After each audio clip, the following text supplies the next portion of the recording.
नमस्कार, ये आकाशवाणी है। अभी आप मनोज कुमार शर्मा से समाचार सुनेंगे।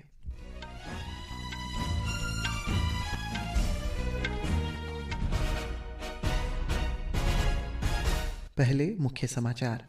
प्रधानमंत्री नरेंद्र मोदी ने वाराणसी के मेहंदीगंज में 3,800 करोड़ रुपए से अधिक की 44 परियोजनाओं का शुभारंभ किया। कहा, काशी अब केवल प्राचीनता का प्रतीक नहीं बल्कि विकास का एक आदर्श मॉडल भी है। प्रधानमंत्री आज मध्य प्रदेश के अशोकनगर जिले में आनंदपुर धाम जाएंगे।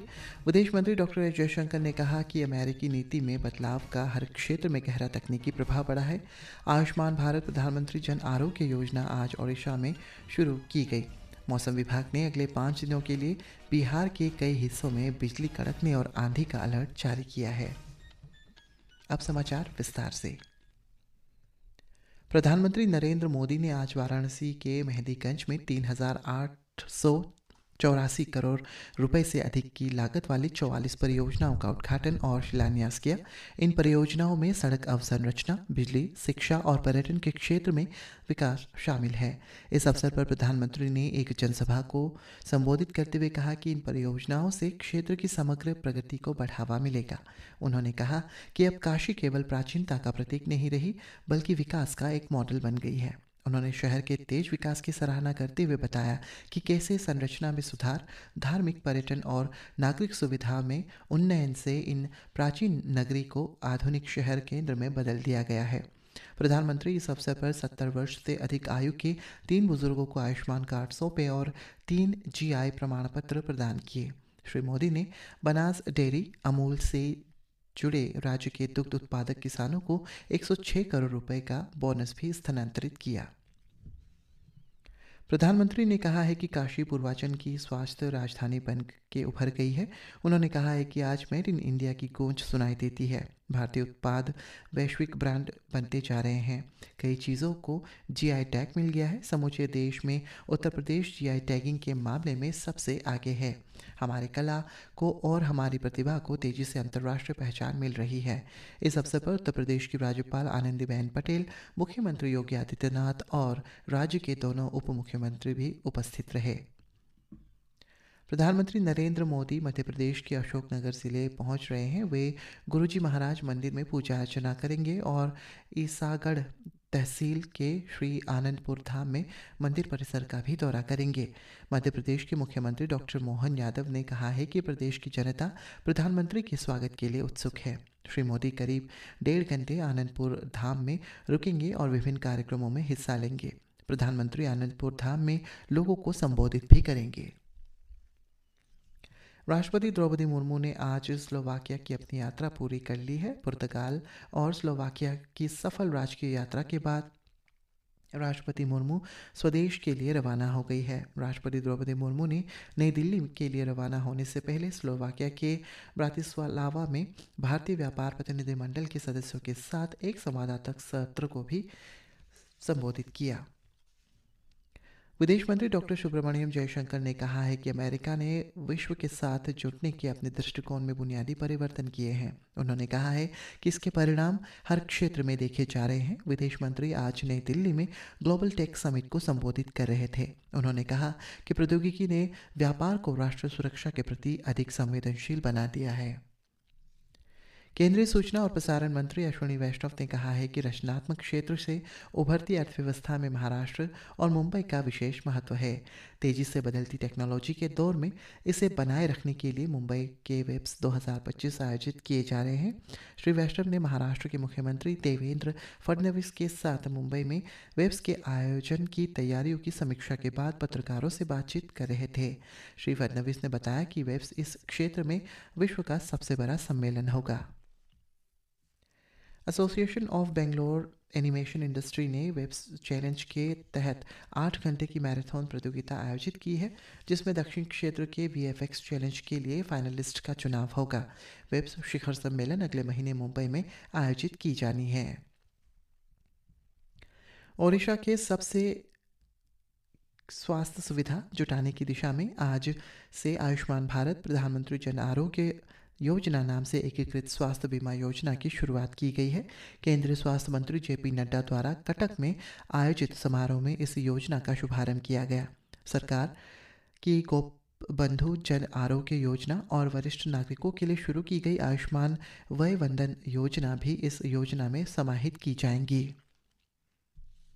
केंद्रीय महिला एवं बाल विकास मंत्री अन्नपूर्णा देवी आज राष्ट्रीय पोषण माह पखवाड़ा 2025 के तहत क्रादादी जिले के पालिन में आयोजित कार्यक्रम को संबोधित किया। इस अवसर पर अरुणाचल की महिला एवं बाल विकास मंत्री दासांग लोपुल, शहरी विकास मंत्री बालो राजा, विधायक जिकेता को, केंद्रीय महिला एवं बाल विकास विभाग की संयुक्त सचिव पल्लवी अग्रवाल, अरुणाचल सरकार की महिला एवं बाल विकास विभाग की सचिव मिमुम ताइंग, निदेशक TRW थोंगोन, क्रादादी जिले के उपायुक्त चारू नीली और पुलिस अधीक्षक सेपराज परमे सहित कई अधिकारी और जनप्रतिनिधि मौजूद रहे। सही पोषण देश रोशन की थीम पर राष्ट्रीय पोषण पखवाड़ा के अंतर्गत स्थानीय स्तर पर उपलब्ध सब्जियों और अन्य खाद्य पदार्थों की प्रदर्शनी भी लगाई गई थी। केंद्रीय मंत्री ने ब्याबांग हैरी गवर्नमेंट हायर सेकेंडरी स्कूल में पौधारोपण किया और न्यू एज लर्निंग सेंटर का जायजा लिया। उन्होंने छात्रों को डिजिटल और इंक्लूसिव लर्निंग के लिए इस केंद्र की सराहना की। केंद्रीय श्रम और रोजगार मंत्री मनसुख मांडविया ने कहा है कि सरकार ने देश की जनता के लिए स्वास्थ्य सेवा को अधिक सुलभ और किफ़ायती बनाया है। फरीदाबाद स्थित ESIC मेडिकल कॉलेज और अस्पताल के द्वितीय दीक्षांत समारोह को संबोधित करते हुए डॉक्टर मांडविया ने कहा है कि सभी डॉक्टरों का व्यवहार मानवतापूर्ण होना चाहिए।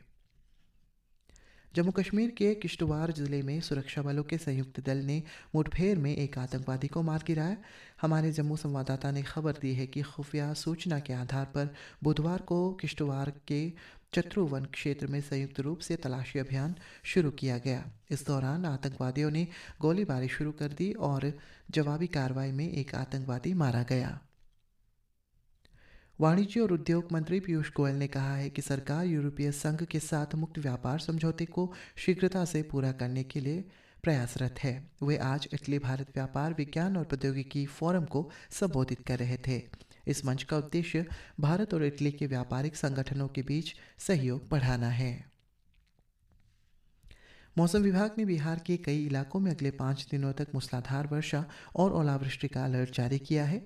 आकाशवाणी समाचार से बातचीत में पटना में मौसम विभाग के निदेशक आशीष कुमार ने बताया है कि आने वाले दिनों में उत्तर पूर्व से लेकर पश्चिम बिहार तक तेज हवाओं और बिजली चमकने के साथ वर्षा हो सकती है।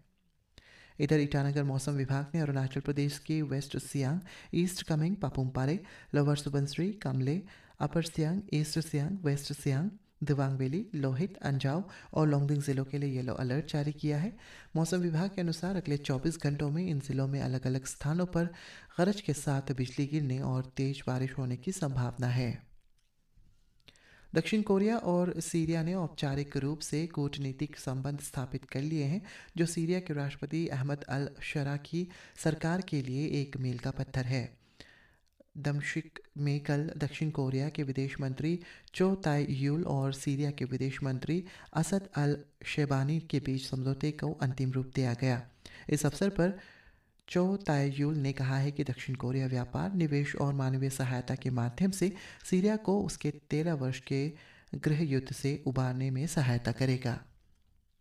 दुबई की DP वर्ल्ड ने भारत मार्ट के निर्माण की आधिकारिक शुरुआत कर दी है। ये एक महत्वाकांक्षी वैश्विक बाजार है जिसे अंतर्राष्ट्रीय बाजारों से भारतीय व्यवसाय को जोड़ने के उद्देश्य से विकसित किया जा रहा है। ये परियोजना 2026 के अंत तक शुरू होने की उम्मीद है और भारत व UAE के बीच व्यापारिक ढांचे को एक नई ऊंचाई देने के लिए तैयार है।